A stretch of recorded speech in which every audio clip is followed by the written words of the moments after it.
Good evening, Philippines and the world. Today is Monday, February 4, 2020. Join us for the next 45 minutes as we deliver today's top stories around the world. I'm Angelo Castro III.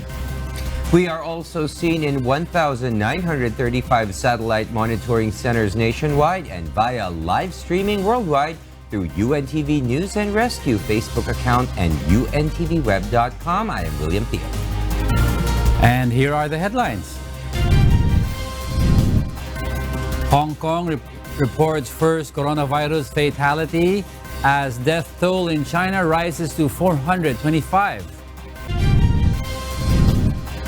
Despite the rising number of cases, the World Health Organization reports the death rate of the 2019 novel coronavirus acute respiratory disease is going down.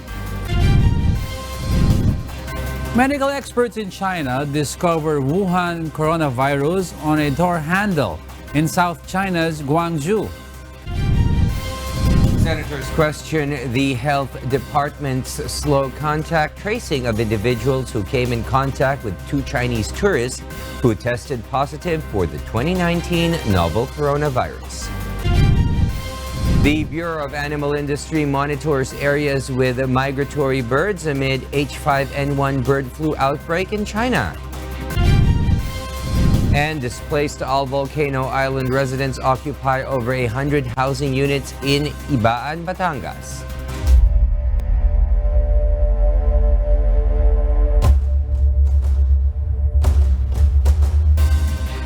A 39-year-old man who was a Hong Kong resident died today from the novel coronavirus. The man who had a pre-existing health condition died from heart failure. Yes, Will, this is the second fatality recorded outside China as the death toll of the new coronavirus reached to more than 425. Here's Stephanie C. to tell us why. Hong Kong reported its first coronavirus death on Tuesday. A 39-year-old male who had been suffering from an underlying illness and had visited China's Wuhan city in January, marking the second death outside mainland China. The first death outside of China was reported on Sunday, a 44-year-old Chinese man who died in the Philippines after traveling there from Wuhan. The death toll in China rose on Tuesday by a new daily record to more than 425, and total infections in China rose by 3,235 to 20,438. There were at least 151 cases in 23 other countries and regions, including the United States, Japan, Thailand, Hong Kong, and Britain. The Hong Kong death comes as hundreds of medical workers in the Asian financial hub began a second day of strikes on Tuesday to force the government to completely close the city's borders with mainland China a day after embattled leader Carrie Lam left 3 remaining checkpoints open. The former British colony so far has had 15 confirmed cases, including one that was transmitted locally. Japanese officials began screening more than 3,700 passengers and crew on a cruise ship quarantined off the port of Yokohama near Tokyo on Tuesday, after a Hong Kong man who sailed on it last month tested positive for coronavirus. The 80-year-old man flew to Japan and boarded the ship, the Diamond Princess, run by Carnival Japan Incorporated, in Yokohama on January 20 and disembarked on January 25. He developed a cough a day before embarking but did not develop a fever until January 30, a day before he was confirmed to have been infected by the virus in Hong Kong. The company confirmed that the turnaround of the ship had been delayed by about 24 hours to allow Japan's public health authorities to review the health status of all guests and crew on board. The cruise had 2,666 guests and 1,045 crew on board. Australian authorities announced on Tuesday that no cases of coronavirus were discovered on Australian passengers who were evacuated and flown from Wuhan to the Indian Ocean territory of Christmas Island. Some 241 passengers on the initial flight will be quarantined to prevent the spread of a new flu-like coronavirus for 2 weeks on the remote Australia Run Island, about 1,400 kilometers northwest of mainland Australia. Australian Health Minister Greg Hunt said 14 passengers were looked at more closely, while a further 2 were being tested as a precaution. Australia has said it plans to keep evacuees on Christmas Island for 2 weeks, the maximum incubation period of the newly identified virus. There were 600 Australians registered in the Hubei region as of last week, and Prime Minister Scott Morrison said on Tuesday a second evacuation flight may be arranged. Stephanie C., UNTV News and Rescue. Medical experts in South China's Guangzhou has recently detected the nucleic acid of the novel coronavirus, or the 2019 nCoV, on the doorknob of a house of a patient diagnosed with the disease.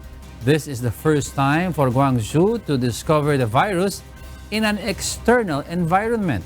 According to the Disease Control and Prevention Center in Guangzhou, the object testing positive for nucleic acid showed that the surface has been contaminated with the virus. The research on the infectiousness and on whether it's live virus or virus fragment is underway. According to the center, while carrying out epidemiological investigation on patients, they will investigate the patient's recent life and their contacts. Researchers will also take samples in other areas prone to contamination, including mobile phones, keyboards, and faucet handles. President Rodrigo Duterte says the measures to be taken by the Philippine government on the 2019 nCoV issue will be in accordance with the regulations of the governing body. The president also says has no plans to expand the existing temporary travel ban on China, Macau, and Hong Kong. Rosalie Cos will tell us why. It's always good to go by the WHO. We go by the regulations that will be given out by the WHO. We cannot act on our own. This is something which would require the discipline for everybody and to follow the governing entity, which is the WHO. The Philippine government depends its decision on the recommendations of the World Health Organization, or WHO, which has complete information on the 2019 novel coronavirus acute respiratory disease, or nCoV-ARD. When President Rodrigo Duterte was asked on the travel ban imposed on China, Macau, and Hong Kong, he said he sees no reason to expand it to other countries with confirmed 2019 nCoV cases. Based on the WHO Situation Report, as of February 3, 2020, there are 23 countries with confirmed cases of the deadly virus outside China. The president also mentioned the Philippines is ready to help China to stop the spread of the deadly nCoV, adding that xenophobia must be stopped. We can assure the Chinese government that we too will help. And this kind of mentioning the Chinese and blaming them, it's like xenophobia. You eat anything that is Chinese, it is not good because we have, I said, so many. The president also does not see the need to establish a quarantine facility in the country for patients suffering from the disease. But if and when the number of 2019 nCoV-ARD cases in the country increases, he has an initial directive to the Department of Health.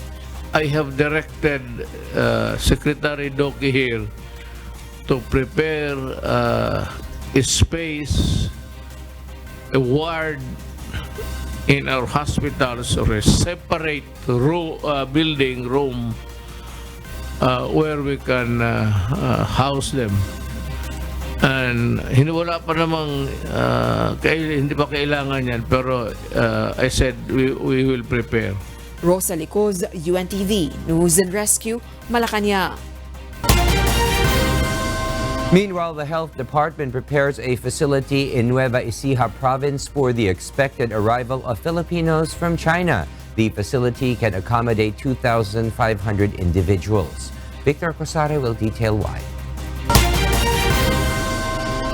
Many Filipinos coming back from China are expected to arrive in the country this week, and the Philippine government is preparing a location where they will undergo a 14-day quarantine period. According to Dr. Nelson Dancel, the medical center chief of the Drug Abuse Treatment and Rehabilitation Center, or DATRC, at Fort Magsaysay in Nueva Ecija Province, the Department of Health and military personnel jointly began cleaning up the rehabilitation facilities Phase 4 yesterday. I requested yung sa DOH na siyempre pag matuloy yung yung paglalagatan ng mga galing ng China, iba kasi yung mandate namin dito, sa drug rehab kami.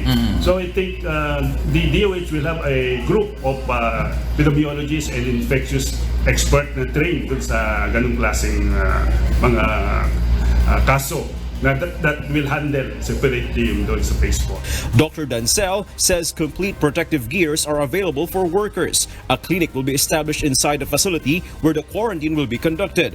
There will be military personnel assigned outside the facility to ensure the security of patients. The more than 100 mega drug rehab centers personnel are also strictly screened to check their health condition. Any employee of the mega drug rehab center who experiences cough and colds is not allowed to come to work.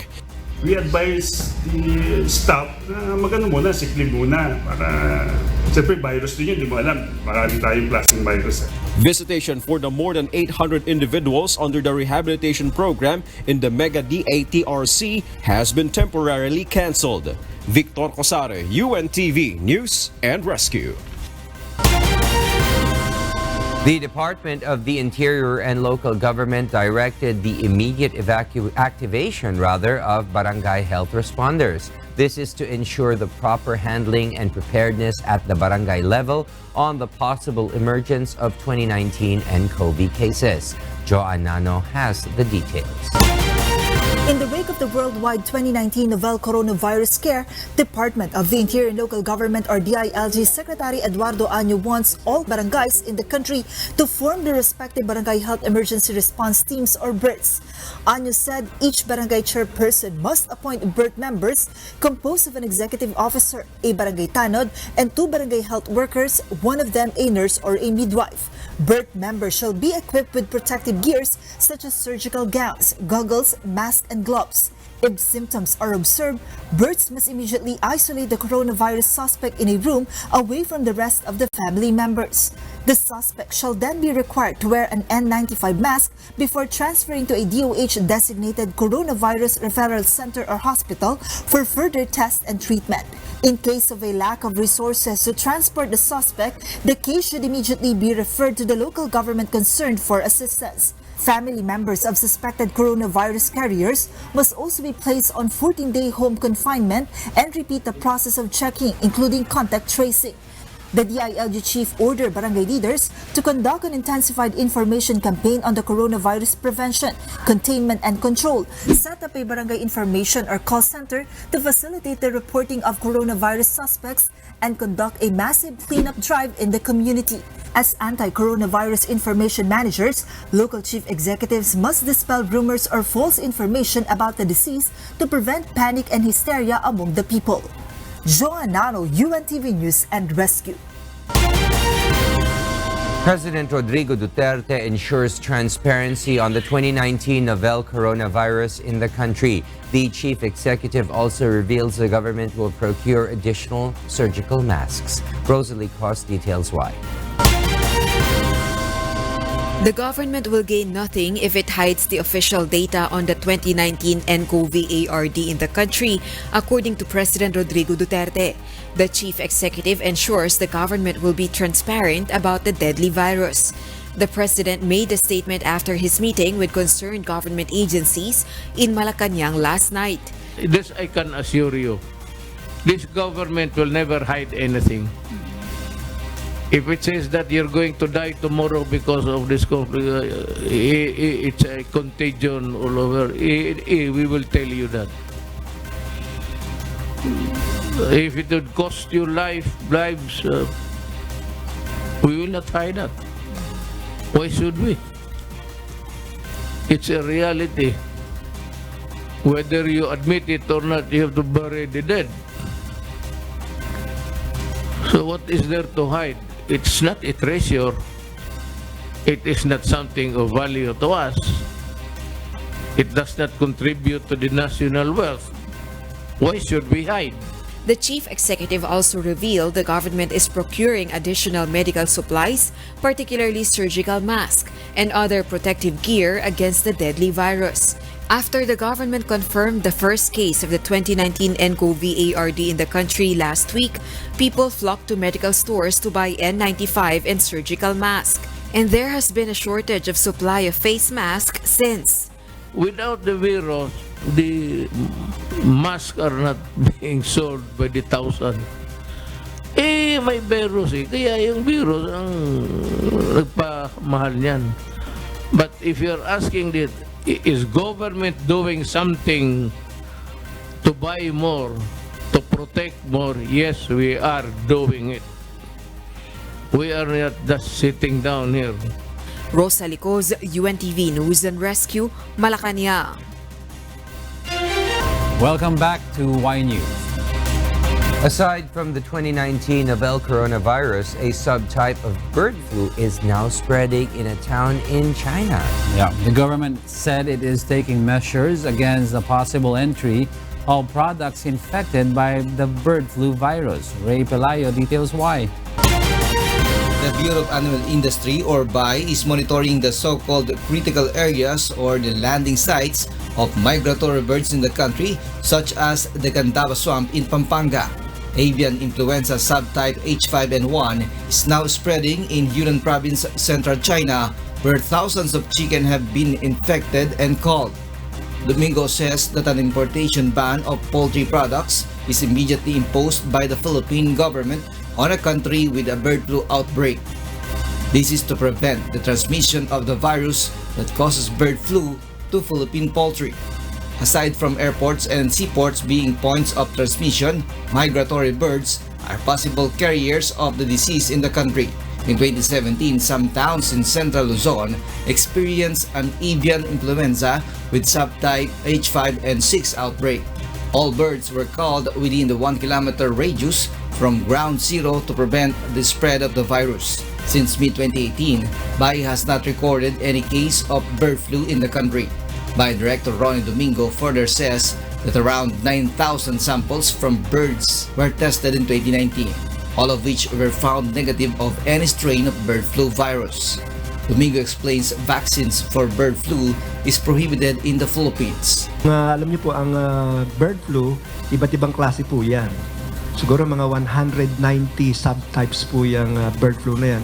Kahit makagawa ka ng bakuna sa isang subtype, nag-mutate po yan.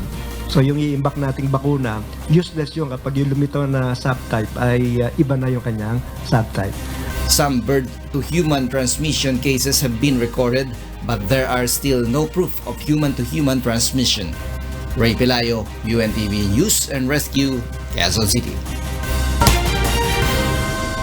The Senate Committee on Health and Demography tackled today the government's preparedness on the issue of 2019 nCoV ARD. Some senators expressed dismay on the Department of Health's seemingly slow contact tracing of the fellow passengers of the two Chinese nationals who tested positive for the virus who are now in the Philippines. Harleen Delgado reports why. Health Secretary Francisco Duque III admitted during today's Senate hearing that only 17% of the 331 passengers have been traced by the agency's Bureau of Epidemiology. Ito, baka pwede natin pagkaisahan ito. The airlines are not sharing contact details of the passengers. They're invoking confidentiality. But this did not sit well with some senators. Could have coordinated CAP or CAP na may ganito kayong difficulties na hinaharap ngayon. Because di ba katulad mo na sinabi nyo, napakahalaga netong contact tracing. But apparently, kulang na kulang tayo. I think lahat tayo, overwhelming yung consensus ng buong Senado na unacceptable po yung at this point in time, we are only talking about the passengers on the plane, 17%. Senator Ronald Bato de la Rosa says the DOH should have tapped the Philippine National Police to speed up contact tracing. Bigay mo sa PNP, 3 days lang yan, maximum 2 days. Accounted lahat yung tao na yan. But the Manila International Airport Authority believes airline companies would not withhold passengers' information, especially in this situation. One of the airline companies denied the health department's claim, saying it has submitted the list of passengers to the Bureau of Quarantine. In tandem with Cebu Pacific, we already communicated to the Bureau of Epidemiology our concerns regarding the proactiveness of the contact tracing that is being done. For Transport Secretary Arthur Tugade, there has been a failure of communication.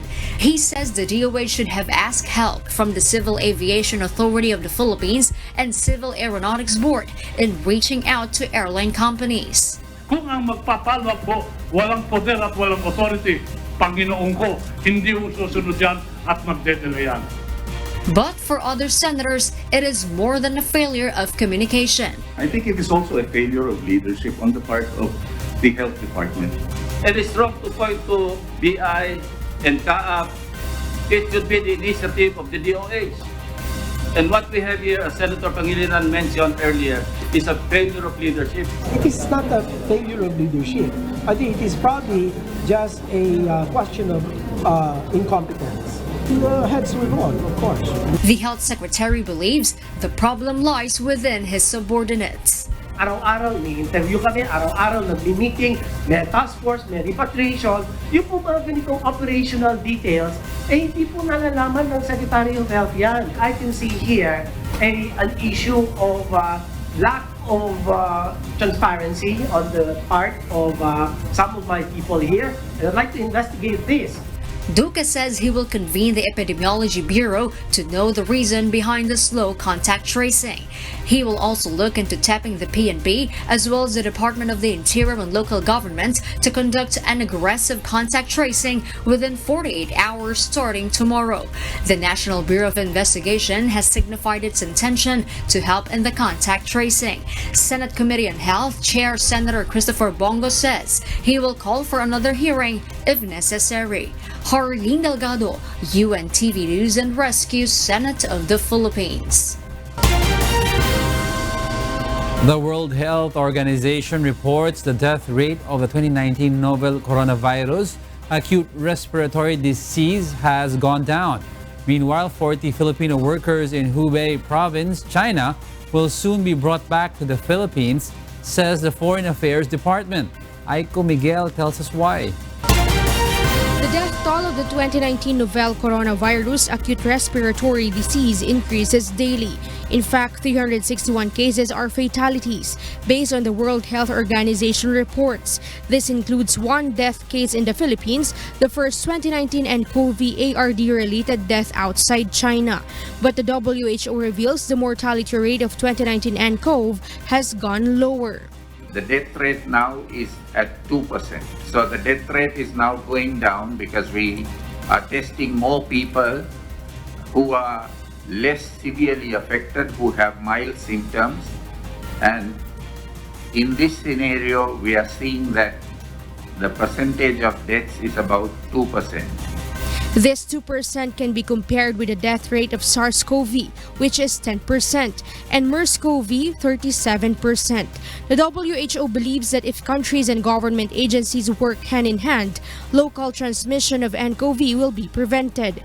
We still believe that this outbreak can be controlled, like the previous two coronavirus outbreaks of SARS and MERS-CoV. Based on their study, 70% of people with 2019 nCoV ARD are 40 years old and above. Most of them have pre-existing health conditions. Meanwhile, Foreign Affairs Secretary Teddy Boy Locsin Jr. confirms 40 Filipino workers are set to be repatriated from Hubei province, China. We do not discriminate illegal, legal, regular, irregular. As long as they're Filipinos, we pay. We even pay their debts because that's our job. Agencies who are members of the Interagency Task Force on Emerging Infectious Diseases are continuously coordinating to put in place a properly arranged area for the repatriates from Hubei province. The Senate has also assigned a task force to tackle proper implementation of protocols, particularly on contact tracing, to resolve the issue. Aiko Miguel, UNTV News and Rescue, Senate of the Philippines. The PhilHealth Board of Directors approves a benefit package for its members that will test positive for or be suspected with the 2019 nCoV acute respiratory disease. Bernard Dadis reports why. According to PhilHealth spokesperson Dr. Shirley Domingo, in general, they have a benefit package for members found positive for any strain of coronavirus. But with the advent of a new strain of coronavirus, the Philippine Health Insurance Corporation assures help will be available for its members found positive for or is a suspected carrier of 2019 novel coronavirus. The hospitals can claim with us 4,000 pesos. No? Yan yung existing. If it complicates into pneumonia, meron tayong moderate risk pneumonia na tinatawag na 15,000 pesos, or kung severe ang pneumonia, up to 32,000 pesos.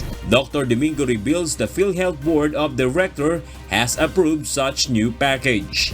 Kung kailangan silang ma-isolate, ma-confine kasi kailangan na isolation for observation, yung tinatawag na persons under investigations, no, ng DOH ang nag-ano nito. The board approved already a new benefit for that, 1,000 a day. In case the number of 2019 nCoV cases in the country increases, PhilHealth assures it has enough funds to assist its members. Sapat yan kasi meron naman tayong reserves, and those reserves talagang by law required kami magkaroon ng reserves. And for this very reason, kung magkaroon ng epidemic, di ba, then we have money to tap into. Dr. Domingo explained that like their other benefit packages, the nCoV benefit package will be deducted from the hospital bill of a patient infected with 2019 nCoV or suspected to be infected with the virus. PhilHealth encouraged its members to always update their records with the agency. Bernard Dadis, UNTV News and Rescue, Mandaluyong City. The National Capital Region Police Office creates a team of personnel who will be on the front line when they receive a report on a patient infected with the 2019 novel coronavirus. The NCRPO director makes sure they wear proper protective gear. Leah Ilagan tells us why. The National Capital Region Police Office has prepared 3 personnel every day wearing complete protective gear against novel coronavirus. They consist of 2 non-commissioned officers and 1 commissioned officer, wearing face masks, hazardous materials or hazmat suit, like the suit worn by the Chemical, Biological, Radiological, Nuclear and Explosives or CBRNE team in the Philippine National Police Headquarters in Camp Crame. The personnel come from the NCRPO's Regional Health Service and Crime Laboratory. NCRPO Director, Police Major General Debold Sina says those personnel will be the first responder if they receive a report on a suspected 2019 nCoV patient and if the patient needs to be taken to the hospital for quarantine. Sinas advises the public to call their hotline if they know a person infected with a deadly virus in their area. The NCRPO is also implementing security and precautionary measures on persons entering their camps. Sa mga kampo or offices, ang unang tanong sa iyo ay galing ka ba sa China or these places? So please answer it. Huwag ka mong tawanan ganito kasi baka mamaya hindi ka entertainin, magalit ka. Second question is, may nakausap ka tabi o nakuha ka ba na nag-confirm na suffer ng nCoV? Sinas also find out the travel history of his personnel from December up to present. This is to ensure they have no recent travel to and from China and that they are not sick. The Metro Manila Police Chief will also distribute face masks to his personnel on the front line. Hindi sa lahat ng police, kung hindi yung kailangan lang, yung mga nagre-response, yung mga nagharap ng kliyente, yun ang bibigyan natin. Kasi kung hindi, kulang yung 30,000 na yan. Kasi pwede lang gamitin yan at least not more than 8 hours. Yun yung mga patrollers namin na nasa mall. Yun yung ma-importante dyan eh. Leia Ilagan, UNTV News and Rescue, Quezon City. Meanwhile, ride-hailing service Grab Philippines says its partner drivers have the discretion to turn down passengers who show symptoms of 2019 novel coronavirus acute respiratory disease. Meanwhile, hand sanitation remains to be the most effective way to prevent virus infection, says the World Health Organization. Joanna Nano tells us why. A social media post has been a trending topic recently. It says ride-sharing company Grab has been declining passengers who are Chinese citizens. This comes amid the threat of the spread of 2019 nCoV acute respiratory disease. But Grab Philippines denies the allegations. The transport service company clarifies its partner drivers have the right to cancel a ride booked by a passenger who shows symptoms of the novel coronavirus. Grab has sent an advisory to its partner drivers ordering them to wear face masks and to not decline passengers, even Chinese nationals. Mayroon kaming nakita na parang mayroon siyang sakit o kaya may simptomas. Basta ang kuan lang, sa amin na lang ang discretion, mga driver, titingnan lang namin yung pasahero. Kung makita namin na parang mahina siya, may mga nag-uubo-ubo, di kaya yun, nagsisingot-singot ang yan ang mga posibilidad na pwede naming tanggihan yung pasahero. Grab adds it prohibits the discrimination of passengers. This may even be a basis to suspend or ban a driver from the platform, the company explains. Grab drivers are also equipped with rubbing alcohol or hand sanitizers inside their vehicles. Meanwhile, medical suppliers in Manila has been running out not just of face masks but also of infrared thermometers. This as several private companies and schools have purchased infrared thermometers because of the threat of the 2019 nCoV ARD. Vitamin C and multivitamins have also been in demand as of late. Lately, yung vitamin C or yung ascorbic acid tablet, yun yung hinahanap ng mga tao ngayon, ng mga customer ngayon. Kasi parang sa kanila, como healthy naman, hindi naman sila infected or yung prevention, parang syempre yung prevention is better than cure pa rin yung thinking ng mga customer natin lately. Suppliers also explain protective masks they have ordered from China have yet to arrive due to the strict screening policy on imported cargoes. The World Health Organization reiterates hand washing remains to be the most effective measure to prevent possible infection of the deadly virus. Just because you wear a mask, you should not neglect keeping your hands clean. Because if you touch the mask and you have droplets on the outer surface of the mask that somebody else coughed on, you could still get infected. So what is more important is actually hand hygiene. Joanna, UNTV News and Rescue, Manila. Anyone entering the premises of the Malacanang Palace must have their body temperature scanned. Even the Presidential Security Group are required to protect themselves from the 2019 nCoV. Rosalie Cos tells us why. Palace employees can be seen using face and surgical masks upon entry to the new executive building of Malacanang. Presidential Security Group personnel on duty at the Malacanang complex have been required to wear face masks. And since yesterday, the PSG has been scanning the body temperature of those entering the premises of the new building. These are some of the preventive measures implemented in the palace to prevent the spread of the 2019 nCoV ARD. The PSG has also recommended to the Internal House Affairs Office of the palace the indefinite suspension of the tour in the Palace Museum. But yesterday, when President Rodrigo Duterte was asked about his mitigating measures against the disease and if he would limit his public engagements due to the deadly virus, this was his response. When my time comes, it will come. When your time comes, we will know because you will be absent. When my time comes, you will know. Because I will go out of Malacanang in a funeral car. Panahon itong maniwala niyang...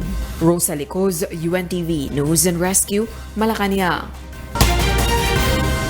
A lawmaker says that prolonging travel ban to China may have negative effects on the country's tourism industry. But the Tourism Department Secretary believes safety is of utmost priority. Vincent Arboleda will tell us why.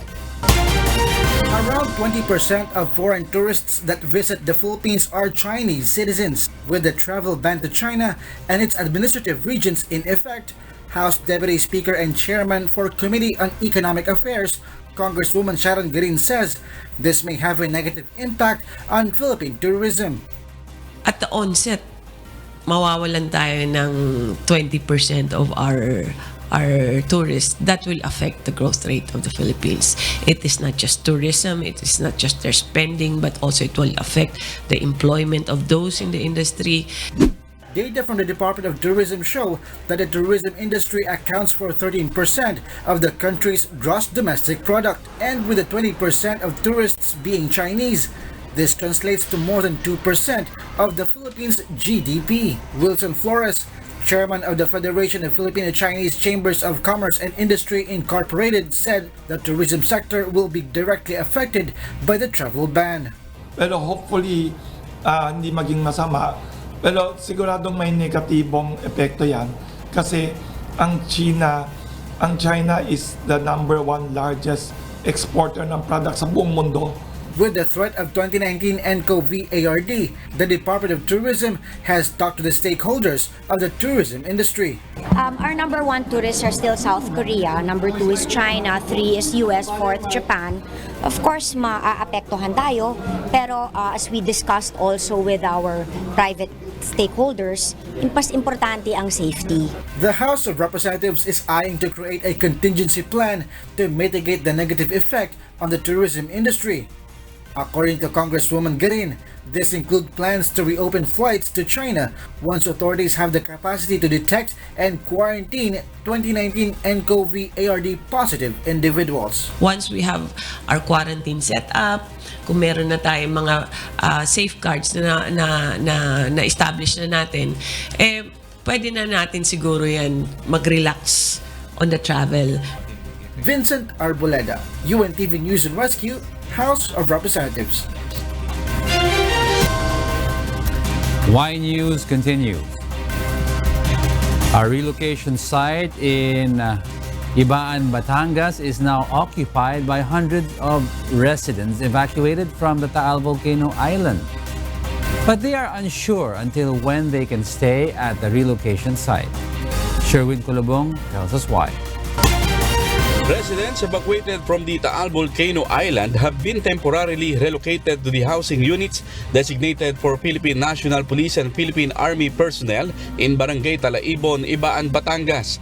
123 houses are now occupied by these evacuees still seeking refuge after the January 12 Taal volcano eruption. Gemaline Basilio, one of the evacuees, compares their previous evacuation area with the house made available to them in this site. She says they have no worries about the supply of relief goods, but they are in need of something to cook their food with, such as a stove. Papasalamat kami na kaming mga taga-isla ay sama-sama kami lahat dito, magkakakilala rin po kami dito. Berhilio Mali, old as he is now, used to earn a living through a small store and fishing. His home and livelihood have been destroyed by the earthquakes and ash falls caused by the Taal volcano. Namamantay kami doon. Naroon ang aming hakbuhay eh. Nagkaunting tinda, ayun. Hirap yung matatandaan na nga kami eh. The evacuees here are residents of Barangay Alas-As and Pulang Bato of San Nicolas Town and Zone 4 of Talisay, Batangas. They are still unsure until when they will stay after being relocated here. Sherwin Kulubong, UNTV News and Rescue, Batangas. Department of Information and Communications Technology Undersecretary Eliseo Rio reveals he is stepping down from his post. He also denies he has alleged that Secretary Gringo Honasan is involved in an anomaly. Dante Amento tells us why.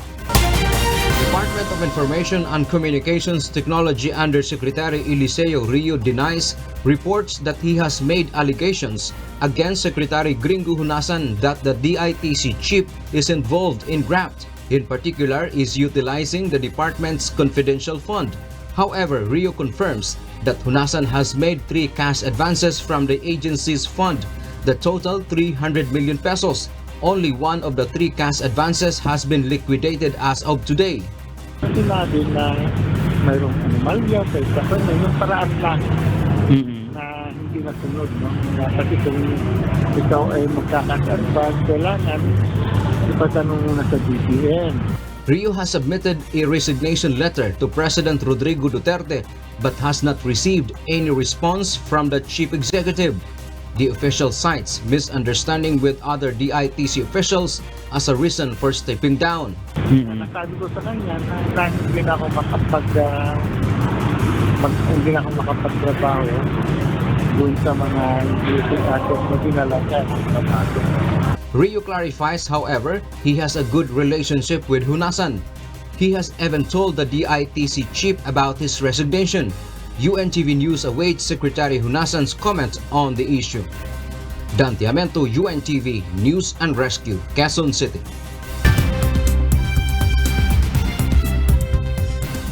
And for the news abroad, here's Kath Dumaraos live from Bangkok, Thailand. Kath, good evening. Good evening, Diego. 2 people were killed and a 3rd person was wounded after a shooting at a residence hall at a university in Texas. Meanwhile, 1 person was killed and 5 others were wounded after a man opened fire aboard a Greyhound bus that was headed from Los Angeles to the Bay Area. Beverly Saison details this report. At least 1 passenger was killed and 5 others injured in Southern California after a man opened fire on board a Greyhound bus that had left Los Angeles for the San Francisco Bay Area. California Highway Patrol, or CHP, said the shooting occurred around 1:30 a.m. local time while the bus was en route along Interstate 5 near Fort Tejon State Park. There were about 40 passengers on board at the time of the shooting. CHP said the deceased victim was a female who died on the bus and that crime scene investigators were processing the bus, which was parked off the highway at a Valero gas station. Police were not able to give more detailed information about the ages and condition of the injured passengers. They described the gun used in the shooting as a black handgun. The individuals on the bus received medical attention. There were a total of 6 victims.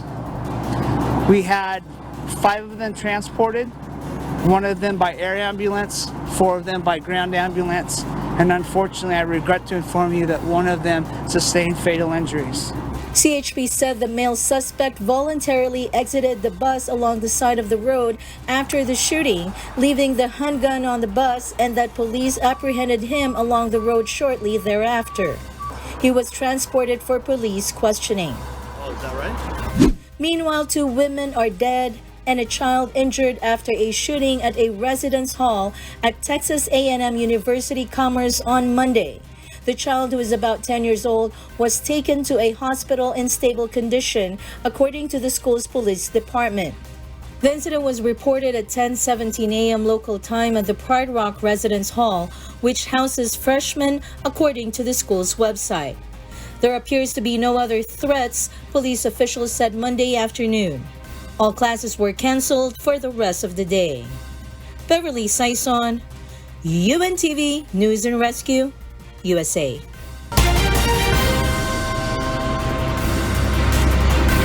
A plane with almost 130 passengers on board has made an emergency landing in Spain after parts of the landing gear reportedly fell into one of the engines shortly after takeoff. Passengers on the airplane have described how they spent hours flying in circles. Here's Jovic Bermas to tell us why.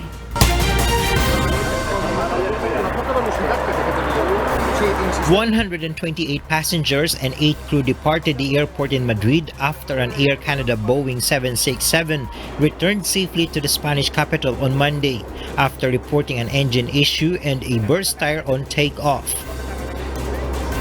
Passengers on an Air Canada have described how they spent hours flying in circles to burn fuel in a tense calm and returning safely to Adolfo Suarez Madrid Barajas Airport. Well, there was a really loud bang when we took off, and everyone was kind of worried. And we stayed very low for a long time, and the pilot came on maybe after about 30 minutes and told us that we were going to be going back to Madrid, but we had to use up some of the fuel because the airplane was very heavy. So we circled Madrid for about 5 hours. The crew was exceptionally calm, so it was pretty calm atmosphere in the plane.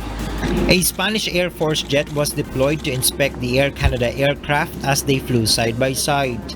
After the fighter jet had had a good look and the Air Canada pilot announced to passengers they would have safe landing.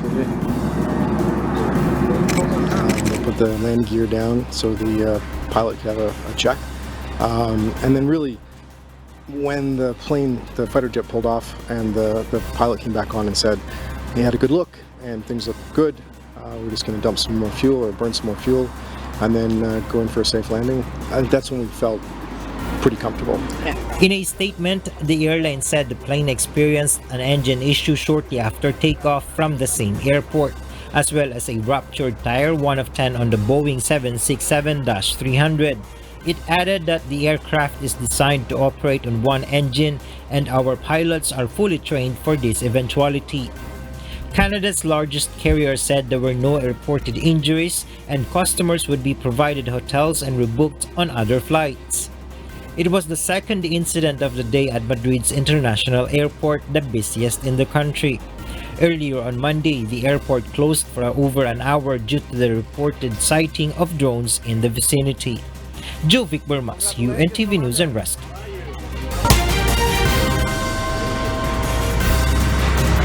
And those are the news from the other parts of the globe. Back to you, Diego. Thank you, Kaf Dumaraos, reporting live from Bangkok, Thailand.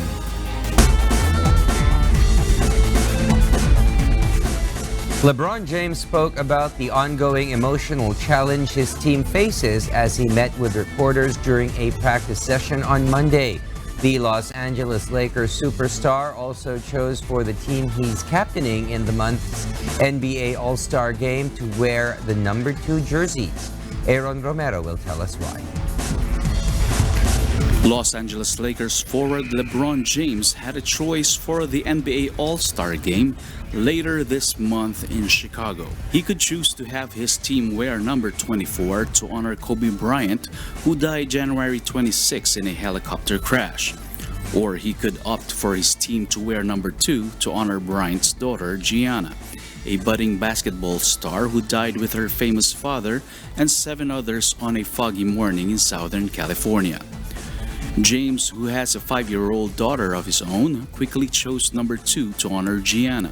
The LA superstar added Bryant remains at the top of mind for players on the Lakers, who pulled away for a 129-113 win over the Sacramento Kings on Saturday after scoring 81 points in the first half. If you become emotional or you start having flashbacks of our first home game after the event, we're brotherhood, and we understand that, and so we have the support to get us through the toughest week of some of our lives, and we're going to continue to lean on each other no matter what's going on. Head coach Frank Vogel said the fact that they have a number of seasoned veterans on his squad is a big help to focus on winning games amid the sadness.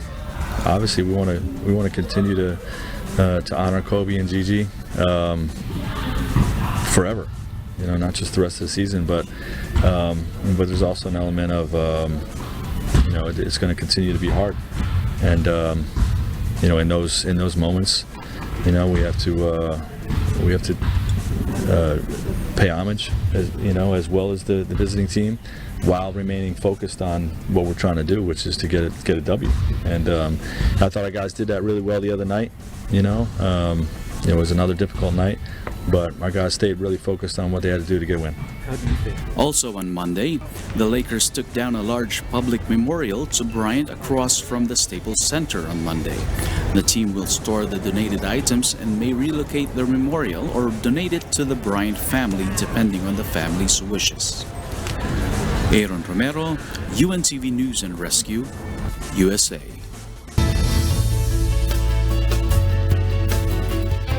Kuya Daniel Razon launches a new push-up challenge this month. It is called the KDR Push-Up Up to Failure. Nina Armilio tells us why.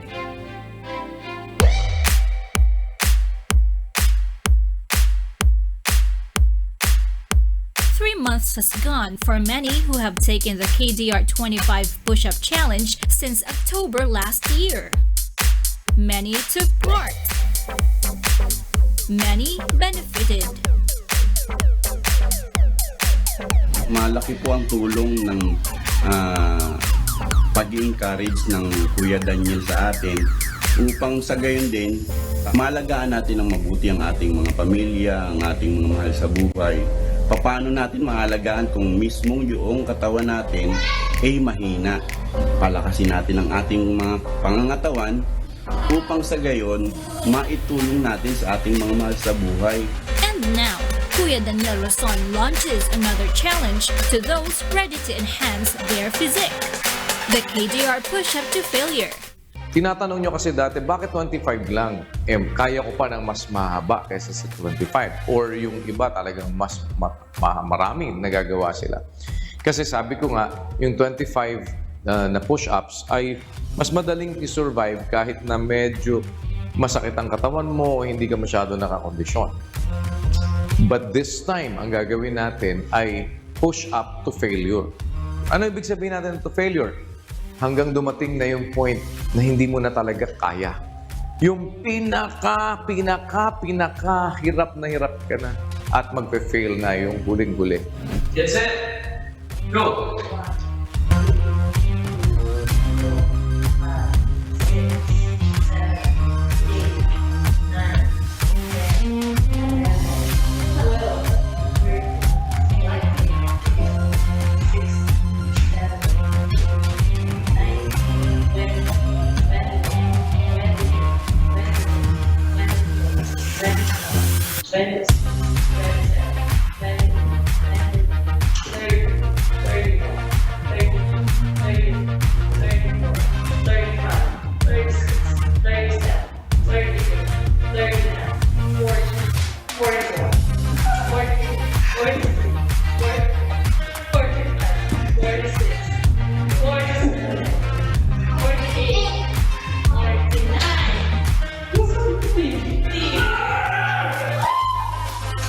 The KDR Push-Up to Failure is another challenge to be accomplished every day for 3 months.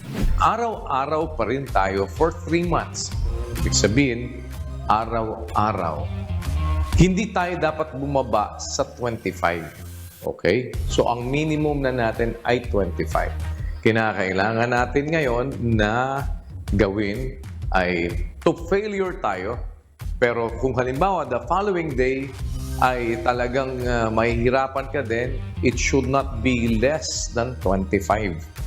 So, laging lalagpas tayo ng 25, pero to failure pa rin tayo to fail.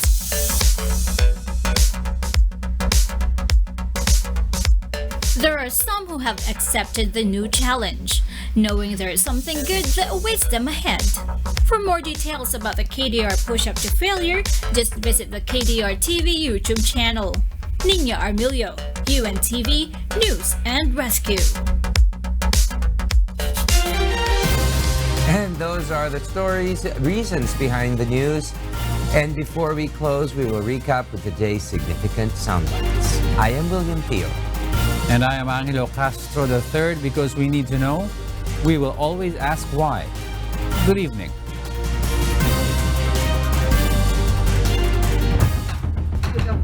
Coordinated CAP or CAP na may ganito kayong difficulties na hinaharap ngayon. Because di ba katulad mo na sinabi nyo, napakahalaga netong contact tracing. But apparently, kulang na kulang tayo. I think lahat tayo, overwhelming yung consensus ng buong Senado na unacceptable po yung at this point in time, we are only talking about the passengers on the plane, 17%. Bigay mo sa PNP. 3 days lang yan. Maximum 2 days. Accounted lahat yung tao na yan. Communication. I think it is also a failure of leadership on the part of the health department. And it's wrong to point to BI and CAAP. It should be the initiative of the DOH. And what we have here, as Senator Pangilinan mentioned earlier, is a failure of leadership. Araw-araw ni-interview kami, araw-araw nagmi-meeting, may task force, may repatriation. Yung po mga ganitong operational details, ay hindi po nalalaman ng Secretary of Health yan. I can see here an issue of lack of transparency on the part of some of my people here. So it is not a failure of leadership. I think it is probably just a question of incompetence. Heads will roll, of course.